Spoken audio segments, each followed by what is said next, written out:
现在到台南了。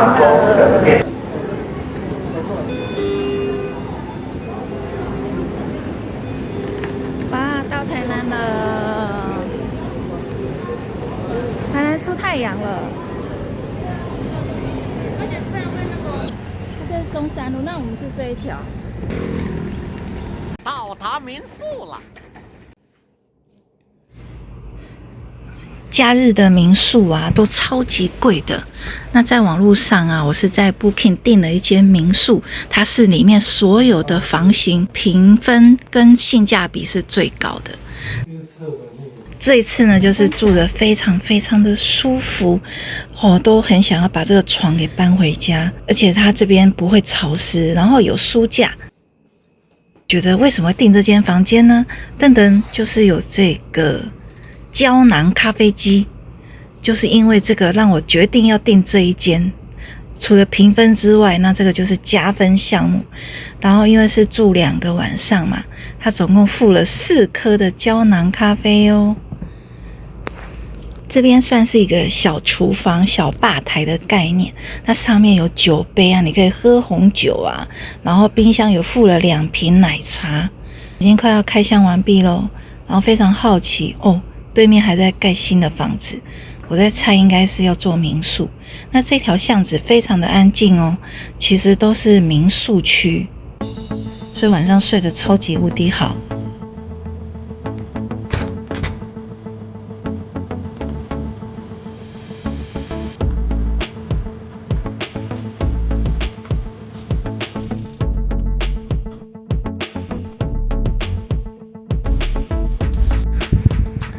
星期六来参加一间米马洋画廊，它这一区呢是在这个仁和路比较偏一点的地方，它是在东区。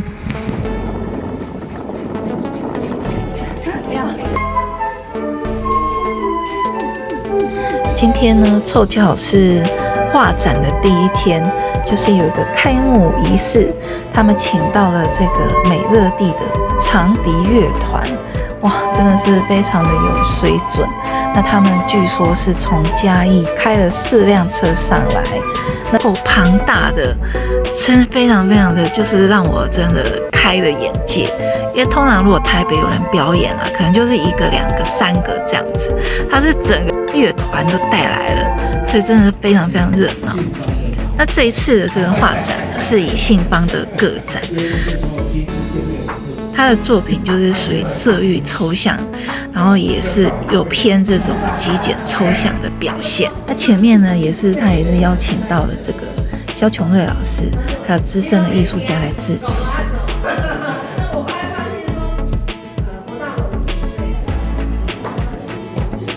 因为据艺术家说，因为他以前常搬家，所以有时候这个地方住一住熟了，他就要搬了。那他本身是一个护士，然后他先生是个医生，那家人都是非常非常的支持他创作的。那以信邦老师呢，他其实是非常的认真画了10几年哦。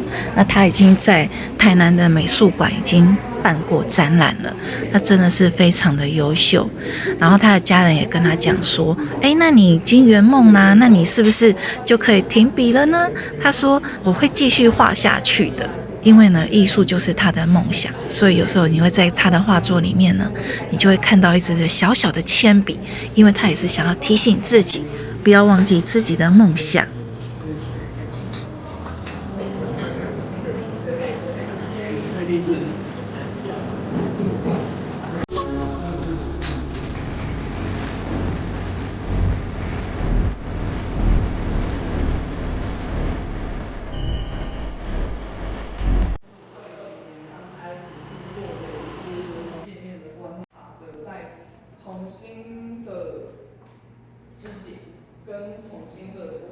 这次来到了中西区的新美街，那这里呢是一个老房子，那这边总共有3层楼，真的很特别。那刚好参观的这2间呢，它其实都是有附属咖啡，然后这一家有bar有酒这样子，等于是复合式的一个空间。那傅宁呢，其实我自己个人蛮喜欢他的作品，我觉得他的作品好有意思哦，充满了这个实验性的东西，而且非常非常大胆，非常非常自由的去发想创作，他很任意很任性的去发挥。我在想应该是这个空间给他的一个自由吧。那其实他这个展我觉得非常非常的迷人，因为他把这个框架全部都打破了。那据这个艺术家说呢，他其实是在重新思考还原到这个画布的本身，然后呢也运用到一些周遭很常见的一些媒材，例如说这个水果的水果套啊，然后还有一些什么手掌印啊，或者是一些很生活的报纸啊，或是不要的一些碎片之类的，都被他运用拿来创作在这个里面。那1楼真的很热，然后我就觉得见识到了这种台南的那种很多地方都不开冷气的这个感觉，然后很多人都在那边扇风，但是不会影响我们就是对这个艺术的热情，觉得听得还蛮开心的。原本以为呢，就是听完了这个1楼之后呢，应该就结束了。可是没有想到呢，惊喜是在后面。后面它是已经曾经在各种中被发表过，新将它肢解开来。然后我看到的事情是，当画布被拆开，当支架结构被拆开，当画家这个身份在我身上，他我使用亚克力颜料，我使用这些事情去做创作的过程中，那个节制跟那个策略的样子，其实到后来我已经觉得未知的旅程。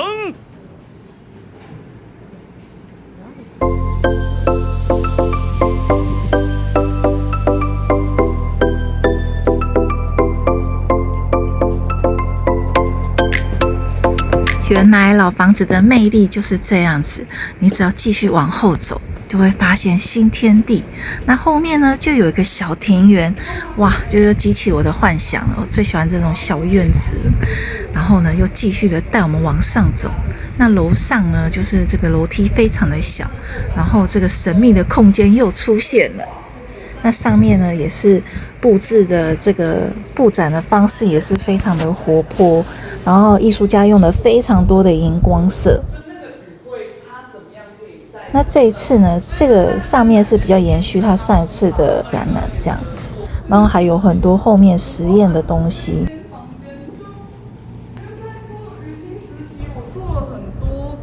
然后里面的小房子呢，这个有他以前的这个情感的回忆，他会去规划这些空间到底应该要做什么样的一个设计。那有的就是说他跟这个家的关系，或是他跟这个感情的关系，那大部分都是他跟自己的这个关系。然后他也去思考说，他剩下用下的那些东西，那该怎么去处理它，所以就变成你现在看到的地上这样子一堆一堆的。如果说是我们的父母或家人会觉得说，哇，那地上就是一滩的垃圾在那边。可是有时候这个很好玩，就是艺术家不觉得那是垃圾。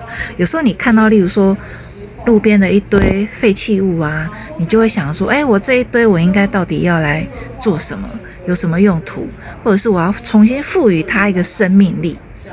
这就是一个艺术家跟人家与众不同的一个地方。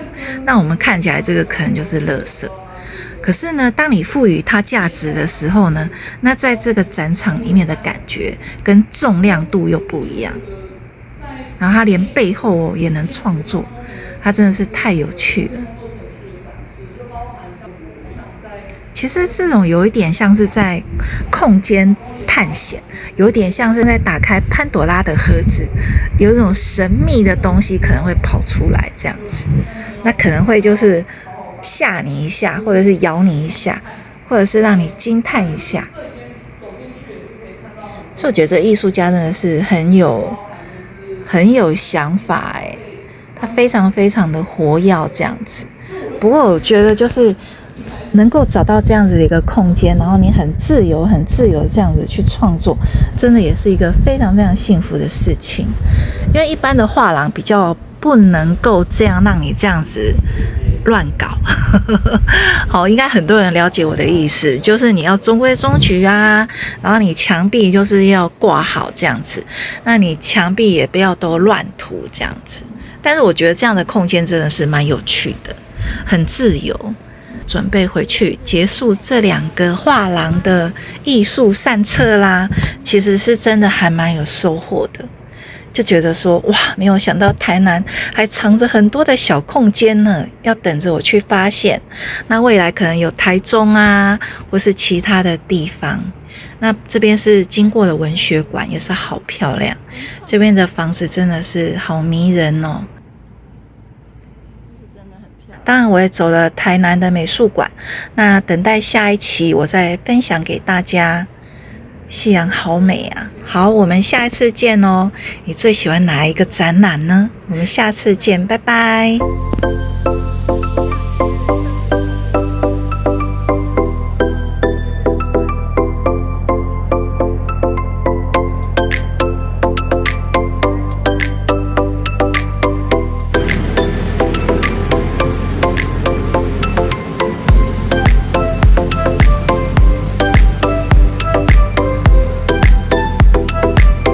后来经过了德宏画廊，也想顺便去参观，然后结果我进去的时候啊，就说啊，小姐不好意思，我们没有展览哦，我们现在在布展当中。然后后面有2个帅哥啊，就说要过一阵子哦，哇，很亲切，让我觉得说哇，怎么台南的男生怎么这么帅呀？